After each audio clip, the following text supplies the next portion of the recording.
Halo, Mbak ini ya? Iya, Kak. Mari silakan masuk. Mari Mbak ini silakan duduk.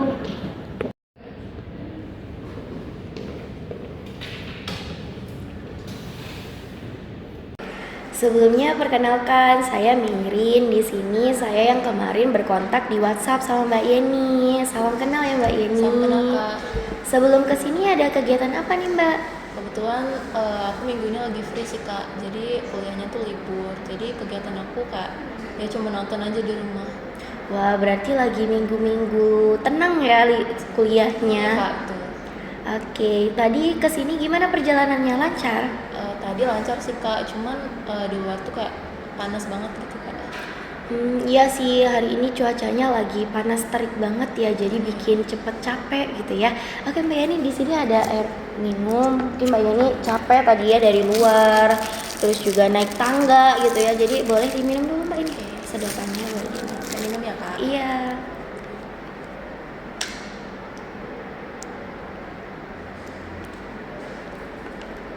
Oke Mbak Yeni, jadi sesuai dengan apa yang sudah kita obrolkan kemarin ya di WhatsApp, katanya hari ini Mbak Yeni mau ketemu saya nih untuk bercerita ya katanya. Nah, untuk cerita ini itu akan kita laksanakan dalam proses konseling. Jadi proses konseling itu tujuannya adalah untuk membantu Mbak Yeni menyelesaikan permasalahan yang sedang Mbak Yeni alami.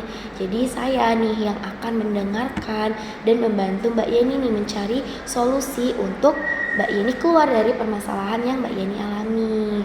Nah, Mbak Yeni itu nggak perlu khawatir Mbak, kalau cerita Mbak nanti akan saya sebarluaskan ke orang lain, karena di proses konseling itu juga memiliki asas. Itu ada asas kerahasiaan, di mana asas kerahasiaan ini saya tidak akan membocorkan cerita atau informasi yang Mbak Yeni berikan ke saya, kecuali kalau cerita atau informasi yang Mbak Yeni berikan ke saya itu dapat membahayakan diri Mbak Yeni sendiri ataupun diri orang lain. Gitu Mbak Yeni. Jadi Mbak Yeni santai aja, relax gitu ya untuk cerita ke saya. Gak perlu khawatir, gak perlu cemas, gak perlu takut kalau nantinya saya itu akan bergosip pria gitu ya dengan para konselor lainnya untuk membicarakan cerita Mbak Yeni gitu. Jadi gak perlu khawatir. Nah, selanjutnya itu ada juga asas kesukarelaan, dimana saya berharap nih Mbak Yeni datang ke saya itu atas kemauan diri Mbak Yeni sendiri. Walaupun sebenarnya mungkin Mbak Yeni ada direkomendasikan oleh teman atau oleh keluarga untuk datang bercerita ke saya, tapi saya berharap Mbak Yeni sukarela untuk bercerita ke saya. Selanjutnya itu juga ada asas keterbukaan. Saya berharap Mbak Yeni bisa terbuka, bisa nyaman, dan bisa merasa aman untuk bercerita, membagi apapun yang Mbak Yeni pikirkan, yang Mbak Yeni rasakan ke saya gitu ya. Apa bisa dipahami Mbak Yeni? Iya Kak, bisa dipahami. Oke, mungkin nanti kalau misalkan ada yang kurang jelas, Mbak Yeni bisa tanyakan lagi ke saya gitu ya. Nah, selanjutnya itu kita ada kontrak perjanjian konseling ya Mbak Yeni. Nah, Mbak Yeni mungkin bisa dibaca. Saya baca dulu ya Kak. Iya. Nah, di kontrak ini juga itu ada waktu perjanjian konselingnya. Jadi waktunya itu sekitar 25 sampai 30 menit waktu konseling.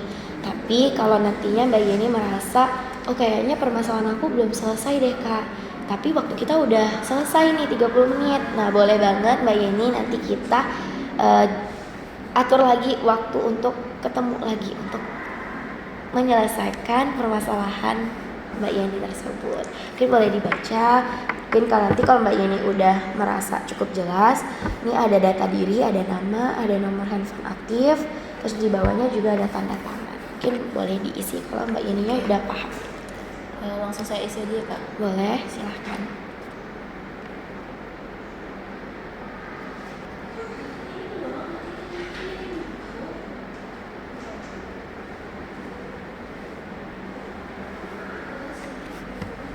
Ini udah Kak, tanda tangannya di mana ya Kak? Ini di bawah sini sebagai konselingnya gitu. Oke baik, terima kasih Mbak Yeni. Ini kontraknya saya simpen ya. Oke Kak. Baik Mbak Yeni, jadi sesuai dengan yang Mbak Yeni omongin kemarin di WhatsApp, katanya hari ini mau menemui saya nih. Tapi saya nggak tahu nih tujuan Mbak Yeni menemui saya buat apa. Kalau boleh tahu buat apa nih Mbak Yeni? Jadi saya tuh lagi ada masalah kak, jadi saya mau ketemu kakak tuh buat mungkin bisa bantu masalah saya gitu, buat nyelesainnya. Oke, tadi Mbak Yeni bilang katanya lagi ada permasalahan ya. Oke, sebenarnya sebagai manusia wajar gitu ya kita ada masalah. Nah, kalau saya boleh tahu nih, permasalahan yang sedang Mbak Yeni alami apa nih? Boleh mungkin cerita ke saya supaya saya lebih tahu tentang kondisi Mbak Yeni saat ini gitu. Jadi saya tuh mau cerita tentang kebiasaan saya kak. Jadi saya tuh sering banget gitu kak kayak nahan pendapat atau susah gitu buat ngeluarin pendapat. Kayak misalnya ada nih teman saya atau keluarga saya yang punya pendapat dan itu tuh menurut saya tuh nggak sesuai pendapat saya, tapi saya tuh nggak bisa gitu kak buat ngeluarin pendapat saya. Jadi kayak cemas gitu, terus takut mereka marah, terus ngejauh dari saya gitu. Oke Mbak Yeni, jadi dari cerita singkat yang Mbak Yeni ceritakan ke saya, kalau Mbak Yeni ini sering banget nahan pendapat Mbak Yeni gitu ya, karena Mbak Yeni ini merasa cemas, merasa takut kalau misalkan Mbak Yeni berpendapat, nanti pendapatnya malah ditolak atau dipandang buruk gitu ya oleh orang-orang sekitar, baik itu teman ataupun keluarga. Apa gitu benar Mbak Yeni? Iya bener banget kak. Oke baik, mungkin saya izin untuk mengeksplorasi lagi nih dari permasalahan Mbak Yeni. Mungkin nanti juga bakal ada pertanyaan-pertanyaan yang saya ajukan gitu ya Mbak Yeni. Apakah Mbak Yeni bersedia nih saya tanya-tanya gitu? Bersedia sih kak. Oke, alhamdulillah nih kalau Mbak Yeni bersedia gitu ya. Nah Mbak Yeni, di eksplorasi masalah kali ini saya akan menggali nih peristiwa-peristiwa apa sih yang menyebabkan emosi Mbak Yeni itu muncul. Tadi kan emosinya seperti merasa takut, merasa cemas gitu ya untuk berpendapat gitu. Nah nanti dari peristiwa itu akan kita lihat nih kepercayaan apa sih yang ada pada diri Mbak Yeni. Lalu dari kepercayaan itu apa nih dampak yang didapatkan dari kepercayaan Mbak Yeni tersebut. Nah kalau saya boleh tahu nih, akhir-akhir ini atau mungkin udah waktunya udah lama banget atau yang kayak kemarin-kemarin gitu ya, apakah ada peristiwa yang memicu emosi Mbak Yeni itu, yang memicu emosi seperti takut berpendapat, merasa cemas untuk berpendapat gitu, boleh ceritakan Mbak nih? Jadi gini kak, beberapa hari yang lalu tuh saya kan ketemu sama teman-teman kuliah kan. Nah salah satu dari mereka tuh kayak nyeletuk gitu loh, komenin gaya hidup seseorang yang menurut saya tuh kayak terlalu judgmental gitu loh. Nah di situ tuh kayak saya tuh kayak ngerasa itu tuh kurang baik gitu. Tapi pas itu tuh saya ngerasa nggak bisa ngasih tahu mereka atau ngasih pendapat saya gitu, takutnya nanti malah ngerusak suasana gitu, jadi bikin mereka risih. Sebenarnya itu tuh kayak ya ganggu banget kan, karena kan menurut saya itu kurang baik gitu. Oke Mbak Yeni, saya paham banget nih sama perasaan kita yang kadang kita ini sebenarnya nggak setuju ya sama apa yang dikatakan sama orang lain, tapi kita terlalu takut untuk mengutarakan pendapat kita gitu, dan itu yang dirasakan sama Mbak Yeni waktu itu ya. Jadi Mbak Yeni takut nih kalau nanti Mbak Yeni berpendapat atau berkomentar, nantinya malah teman-teman malah marah gitu ya, kayak mungkin kok kamu malah mikirnya gitu sih, kan harusnya gini-gini gitu ya, bener ya? Iya benar Nah, banget. oke, saya paham banget perasaan Mbak Yeni dan kondisi Mbak Yeni saat itu. Jadi walaupun Mbak Yeni ini merasa komentar orang itu tuh sebenarnya bertentangan nih sama nilai yang Mbak Yeni anut gitu, Mbak Yeni yakin enggak itu salah. Sebenarnya kita nggak boleh ngejudge orang lain gitu ya. Tapi Mbak Yeni menahan diri sebisa Mbak Yeni mungkin untuk menahan supaya tidak berpendapat gitu ya, karena Mbak Yeni takut akan konsekuensinya. Apakah itu benar Mbak Yeni? Iya benar banget sih kak. Sebenarnya saya tuh ngerasa kayak nggak nyaman banget, tapi kalau nanti saya komen, saya tuh takut dianggap sama teman-teman tuh terlalu serius. Baik Mbak Yeni, nah ketika kamu mendengar komentar atau cerita teman-teman kamu yang menjudge orang lain itu, apa nih yang ada di pikiran kamu saat itu? Saya tuh kayak langsung mikir kalau saya ngomong mereka tuh bakalan ngerasa kalau saya tuh nentang mereka gitu loh Kak. Terus gimana kalau mereka nanti ilfeel sama saya, terus muncul kayak rasa takut dijauhin, terus takut dianggap sok tahu juga gitu loh Kak, takut dianggap sok suci juga. Oke, saya paham sih sama perasaan itu. Jadi mungkin bisa saya tarik kesimpulan kalau keyakinan yang Mbak Yeni yakini di dalam diri Mbak Yeni itu, kalau misalkan Mbak Yeni berpendapat atas komentar teman-teman itu, mungkin teman-teman akan menolak pendapat Mbak Yeni. Mungkin juga mereka akan merasa marah, mungkin juga mereka merasa ilfeel gitu ya sama Mbak Yeni karena Mbak Yeni akan dianggap sok suci gitu ya. Iya sih Kak, kebetulan emang dari kecil tuh saya sering ngerasa kayak gitu.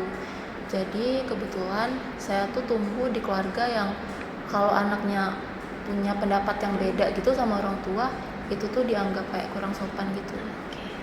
Oke Mbak Yeni, saya paham nih kalau mungkin pola pikir yang kamu bawa sekarang itu kemungkinan besar itu dampak dari pola pikir kamu dari kecil gitu ya. Karena tadi sesuai yang cerita kamu bilang, kalau katanya dari kecil itu kamu bukan sering ya, lebih ke ditahan untuk berpendapat gitu ya, karena kultur di keluarga kamu mungkin kalau misalkan anak-anak yang berpendapat itu dianggap menjadi kurang sopan gitu ya. Nah mungkin pola pikir kamu sejak kecil itu terbawa nih sampai sekarang. Jadi terbawa kalau kamu itu berpikir kalau aku itu nggak boleh berpendapat atas apapun pendapat dari orang lain gitu ya. Iya Kak. Nah Mbak Yeni, saya mau tahu nih, menurut Mbak Yeni, apa nih dampak yang terjadi kalau Mbak Yeni itu meyakini perasaan-perasaan atau emosi-emosi negatif itu. Emosi-emosi negatif itu yang dimaksudkan adalah takut berpendapat, merasa cemas untuk berpendapat, merasa takut juga untuk dinilai sebagai pribadi yang buruk gitu. Nah apa nih dampaknya? Kalau dari emosional, saya tuh jadi kayak tegang gitu loh Kak, gugup terus khawatir, rasanya tuh kayak ada yang ganjel gitu loh di dada saya. Terus yang lebih parahnya tuh kadang sampai gemeteran, terus nafasnya tuh jadi cepet gitu. Terus kalau dari perilaku, saya tuh jadi lebih banyak diem gitu, terus ya senyum aja gitu Kak. Kalau ada yang ngasih pendapat itu saya ya pura-pura setuju aja gitu. Terus walaupun dalam hati saya tuh kayak nggak setuju gitu loh Kak, tapi saya nggak bisa nolak gitu. Itu sih Kak. Kamu pernah ngerasa kesel nggak Mbak setelah menahan diri untuk nggak berpendapat? Sering banget sih Kak. Kadang tuh sampai mikir kenapa sih saya kayak gini gitu. Tapi entah kenapa kayak susah gitu buat berubahnya. Oke Mbak Yeni, sekarang saya mau nih ajak Mbak Yeni untuk menentang pikiran-pikiran negatif Mbak Yeni tadi gitu. Nah tadi kan Mbak Yeni bilang nih kalau Mbak Yeni menyampaikan pendapat Mbak Yeni ke teman-teman atau ke orang tua, kemungkinan besar mereka akan marah atau bakal nggak suka sama pendapat Mbak Yeni gitu ya. Saya mau nanya nih, apakah hal itu selalu terjadi? Apakah ada nih bukti kuat kalau misalkan Mbak Yeni berpendapat mereka semua itu akan berpendapat atau bereaksi negatif? Enggak juga sih Kak. Ada kok beberapa temen yang pernah saya ajak diskusi. Mereka tuh bisa terbuka, tapi entah kenapa saya tuh tetap ngerasa takut gitu loh Kak. Nah Mbak Yeni, itu poin pentingnya loh. Kalau ternyata nggak semua orang itu bakal bereaksi negatif kalau Mbak Yeni berpendapat atau berkomentar tentang sesuatu yang sebenarnya Mbak Yeni suka gitu ya. Nah pertanyaan selanjutnya Mbak Yeni, menurut Mbak Yeni nih, apa kemungkinan terburuk kalau Mbak Yeni menyampaikan pendapat Mbak Yeni dengan sopan? Mungkin mereka bisa jadi nggak setuju Kak, terus ngerasa kalau saya tuh terlalu serius gitu. Tapi belum tentu juga sih mereka marah. Betul banget nih Mbak Yeni. Jadi sebenarnya orang-orang itu nggak setuju sama pendapat kita itu adalah hal yang wajar. Karena mungkin mereka juga merasa kalau pendapat mereka itu emang berbeda sama kita gitu ya. Tapi bukan berarti mereka nggak sependapat sama kita, mereka itu marah atau nggak suka sama kita gitu ya. Nah Mbak Yeni, kamu setuju nggak kalau saya bilang ada nih cara untuk menyampaikan pendapat tanpa harus menyakiti orang lain? Setuju sih Kak, tapi saya butuh belajar juga sih caranya. Ya itu pasti banget sih Mbak Yani, karena kan kita nggak mungkin langsung bisa gitu ya, jadi butuh yang namanya berlatih gitu ya. Tapi Mbak Yani, saya ini mau kamu tahu nih, yang terpenting di sini adalah kamu bisa menyadari kalau ketakutan kamu itu tidak sepenuhnya didasarkan dari kenyataan, tetapi dari pola pikir kamu, dari pola pikir negatif kamu itu gitu ya. Nah sekarang Mbak Yeni, saya mau Mbak Yeni membentuk keyakinan baru nih. Tadi kan keyakinan Mbak Yeni di awal itu kan irasional ya, Mbak Yeni itu berpikiran yang negatif-negatif. Nah sekarang saya mau Mbak Yeni membentuk keyakinan baru menjadi lebih rasional, supaya Mbak Yeni itu bisa menanamkan ke diri sendiri nih kata-kata positif itu, supaya Mbak Yeni tidak mengulangi kesalahan di awal tadi gitu ya. Mungkin saya bisa tulis kata-katanya, nanti Mbak Yeni bisa baca dan bisa ulangi kalimat itu gitu ya. Iya, Kak. Apakah bersedia? Bersedia Kak. Oke, mungkin bisa saya tulis dulu gitu ya. Oke, terima kasih.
Nah Mbak Yeni, saya sudah selesai nih menulis kata-kata positif. Mungkin boleh Mbak Yeni baca.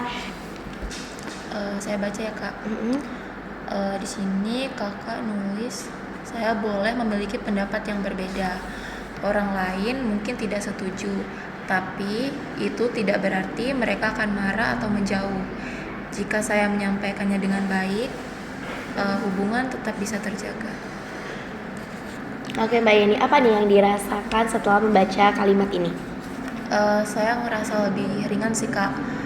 Kayak ternyata saya diizinkan gitu untuk menjadi diri sendiri tanpa takut ditolak. Oke, kalau nih keyakinan itu kamu tanamkan benar-benar ke dalam diri kamu sendiri, kira-kira nih apa ya dampaknya untuk diri kamu sendiri? Mungkin saya jadi lebih jujur pada diri sendiri, terus lebih nyaman juga, dan mungkin gak bakal nyesel lagi nanti. Nah Mbak Yeni, tadi kan kita sudah mencoba untuk mengubah pemikiran Mbak Yeni yang tadinya irasional menjadi lebih rasional. Nah sekarang untuk meyakinkan Mbak Yeni lagi nih, untuk meyakinkan emosinya Mbak Yeni, saya mau Mbak Yeni coba bayangkan sesuatu gitu ya. Nanti mungkin Mbak Yeni boleh berangan-angan, boleh juga sambil pejamkan mata juga boleh. Pokoknya bayangkan situasi yang saya bicarakan gitu ya. Apakah bisa kita mulai? Boleh nih Kak. Oke Mbak Yeni, boleh mungkin pejamkan mata biar lebih meresapi gitu ya. Coba bayangin nih Mbak Yeni ketemu sama teman-teman Mbak Yeni nih di kampus atau lagi hangout biasa, bertemu sama teman-teman Mbak Yeni yang awalnya berbicara seperti biasanya, cerita-cerita keseharian masing-masing.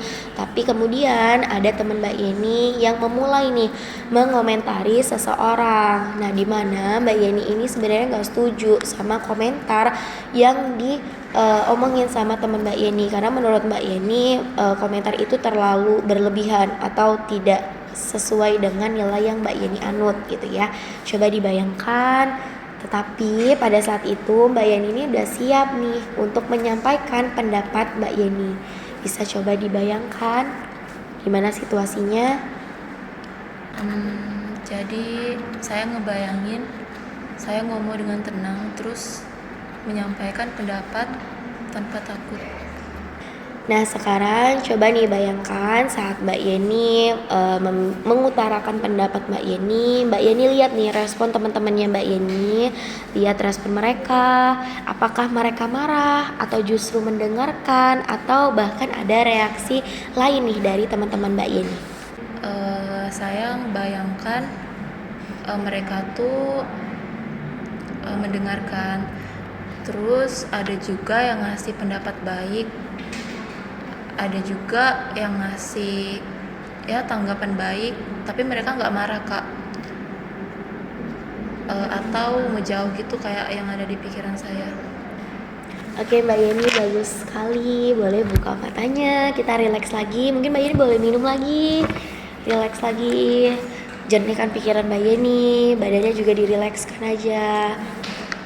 Nah setelah membayangkan hal-hal tersebut nih Mbak Yeni, bagaimana nih perasaan Mbak Yeni sekarang? Saya jadi lebih tenang sih kak, agak ya nggak ngerasa seburuk yang tadi itulah.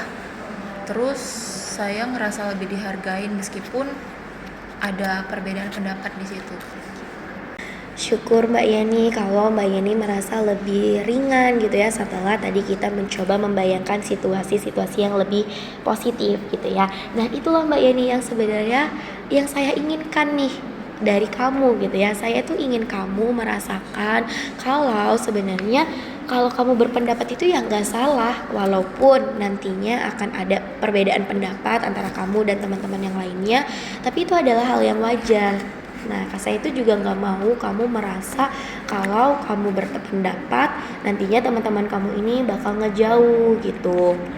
Nah, dalam situasi seperti itu dengan keyakinan baru yang tadi kita bentuk, insya Allah nih kamu bakal tetap menjadi diri sendiri. Dan walaupun kamu punya pendapat yang berbeda dengan teman-teman, tapi hubungan kalian itu tetap baik-baik aja, tetap berjalan seperti biasanya gitu ya. Nah, dari yang kita coba tadi, apakah menurut kamu nih itu tuh lebih realistis nggak sih? Karena sebenarnya kalaupun kita berpendapat dan pendapat kita beda, ya itu adalah hal yang wajar. Nah menurut kamu benar nggak nih? Bener banget sih kak apa yang kakak bilang tadi. Ternyata kita tuh nggak perlu gitu ngerasa takut berlebihan kayak tadi. Nah Mbak Yeni sekarang coba simpen gambaran itu di pikiran kamu. Kalau suatu saat nanti kamu ngerasa ragu lagi gitu ya, ngerasa cemas lagi, ngerasa takut lagi untuk berpendapat, kamu bisa nih munculkan lagi gambaran-gambaran itu, kamu pikirkan lagi, kamu tanamkan lagi ke dalam diri kamu kalau kamu tuh ya nggak salah untuk berpendapat gitu, karena kita sebagai manusia itu ya bebas berpendapat gitu ya, walaupun nantinya respon yang diberikan orang-orang itu nggak sesuai sama apa yang kita inginkan, tapi ya nggak apa-apa, it's okay gitu ya, karena mereka juga bebas untuk bereaksi dari pendapat kita gitu Kak Yeni. Iya kak. Wah, nggak kerasa nih Mbak Yeni, ternyata udah sekitar 20 menit ya kita berbincang, kita ngobrol-ngobrol, kita cerita-cerita gitu ya. Mungkin waktunya sisa sekitar 10 menit lagi sesuai dengan kontrak konseling yang sudah kita janjikan tadi di awal gitu ya. Nah, sebelum saya mengakhiri sesi konseling kita pada hari ini, saya ini mau menugaskan satu tugas untuk Mbak Yeni gitu. Apakah Mbak Yeni bersedia? Boleh sih kak, saya coba. Mungkin bisa dijelasin dulu kak gimana tugasnya. Oke, sebenarnya tugasnya tuh simple aja sih Mbak. Lebih ke kayak nggak bakal kerasa deh kalau ini adalah tugas gitu ya. Jadi saya mau misalkan nih Mbak Yeni lagi ngumpul sama teman-teman atau ngumpul sama orang tua atau saudara.